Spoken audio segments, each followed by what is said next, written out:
All right, the first winter storm of the season is here. We're going to start with a big headline with meteorologist Patrick Pete. Now, what would that headline be? A hot mess.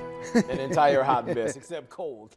So cold that we had snow, we had sleet, we had a little bit of freezing rain and regular rain. All of that mixed in, and it's not over yet. Still tracking showers for the next few hours, and then that cold air starts to come back in. Yeah, we get down to the freezing temperature of 32 degrees around midnight, and that's going to bring the potential for some freezing rain and sleet and even a little bit of snow into portions of the area. That's going to all exit as we head through the early morning hours tomorrow, but not before the numbers fall into the upper 20s for overnight lows. 27 in Chestertown, 29 here in the city, and 28 out in Westminster and Parkton. And we're staying below average for the next couple of days. Temperatures struggling to get to the 40-degree mark, and we have to wait till Saturday to get there. Temperatures warming into the upper 40s, though, as we head towards the beginning of next week. All right, Patrick, thank you. Here's the latest now on the coronavirus outbreak. COVID-19 has now killed more than 5,100 of us. 64 deaths, 64 in the last 24 hours. More than 1,700 Marylanders are now in the hospital with the virus, 37 less than we saw yesterday at this time.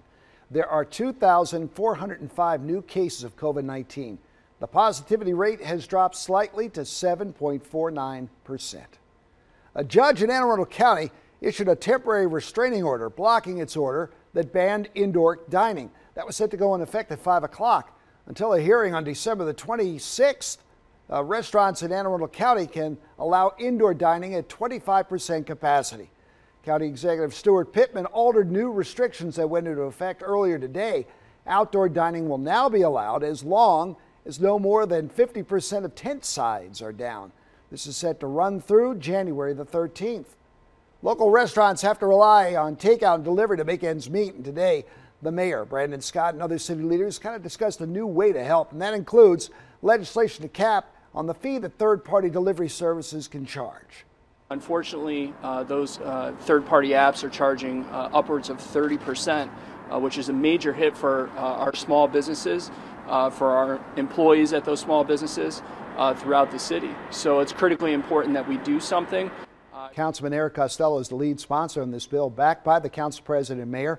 It would temporarily cut those fees in half during the pandemic. The council is set to take up this measure at its next meeting. And you can click with us online at WMAR2news.com all day long for updates on top stories and breaking news.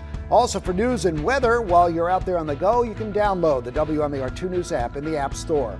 You can watch live radar and get breaking news sent right to your phone. Thanks for watching. I'm Jamie Costello. This WMAR2 News update is sponsored by Jones Junction,